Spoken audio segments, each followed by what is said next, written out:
Ал келесі мына интегралмен туындыда дифференциалды қолданбалы есептерді қолдану тақырыбындағы келесі есеп алдарыңызда тұр.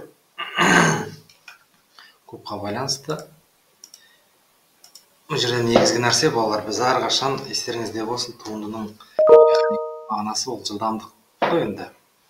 Сол жылдамдықпен, тұрақты жылдамдықпен бір нәрсе деп тұрса, уже біз туындыны қолдануымыз керекпіз. Енді бұл жерде міне кубтың беті, енді кубтың қабырғасы x болатын болса, кубтың толық беті біз білеміз ғой.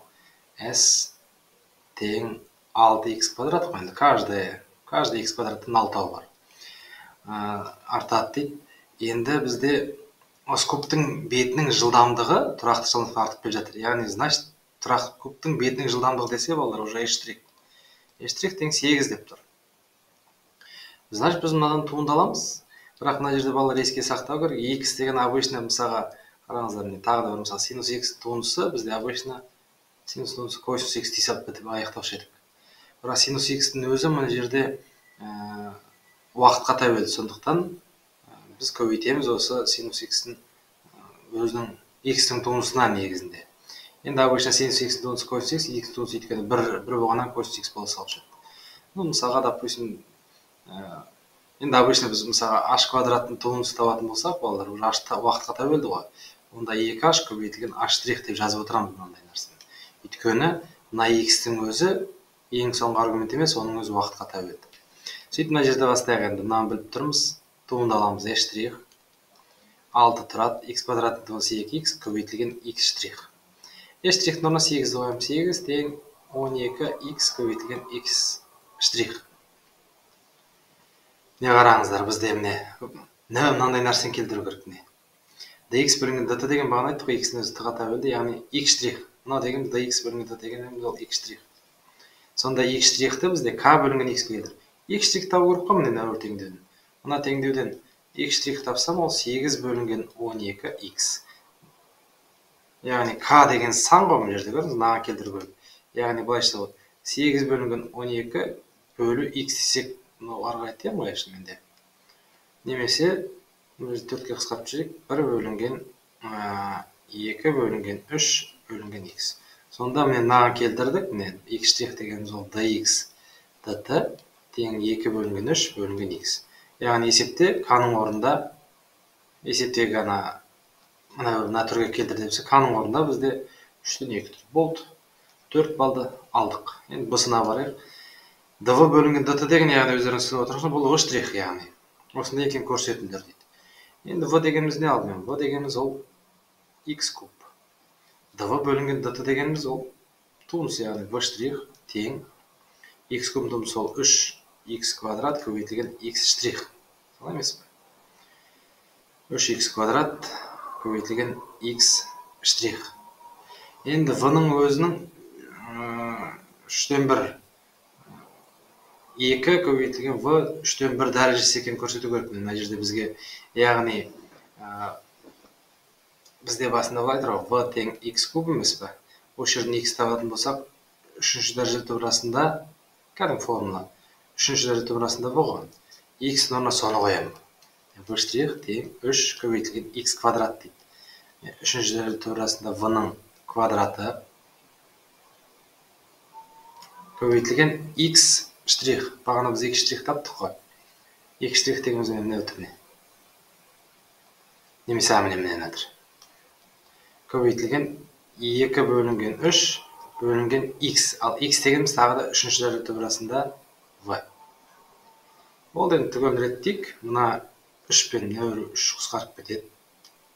Сөйтіп 2 қалды, мына бір 2-міз, мына 2-міз.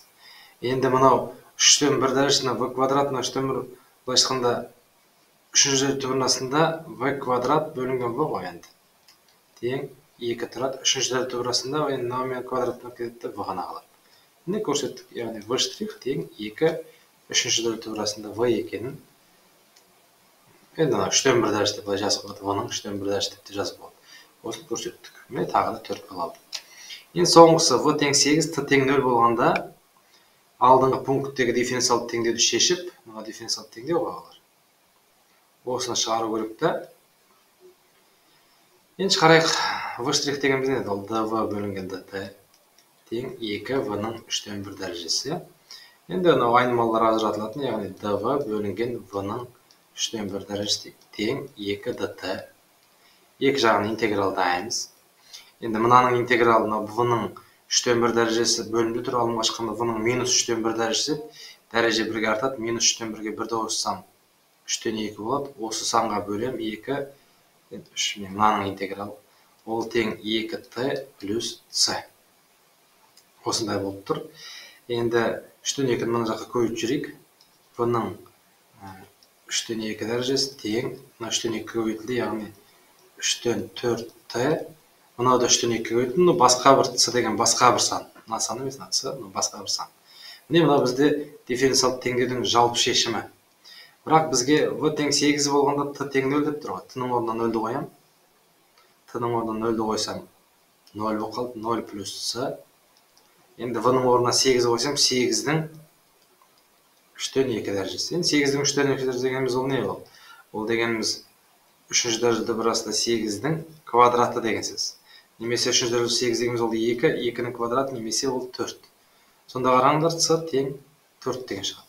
Енді мына c-ның орнына 4-ті жазсам, бұл жаққа жазып қойған. v тең v-ның 3-тен 2 дәрежесі тең 3-тен 4t плюс 4. Міне мынау бізде дербес шешім.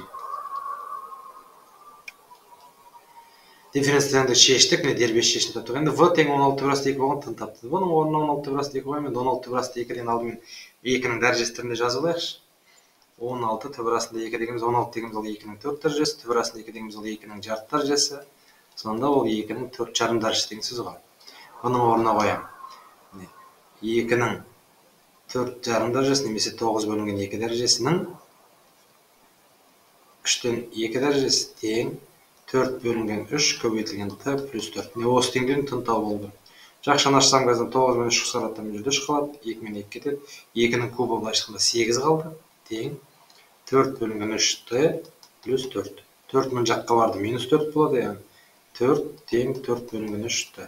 Бұдан ең соңғы жауап t тең 4 мен 4 қысқарып жүрді.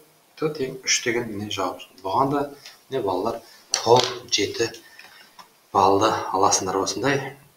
Сабақ пайдалы болды деп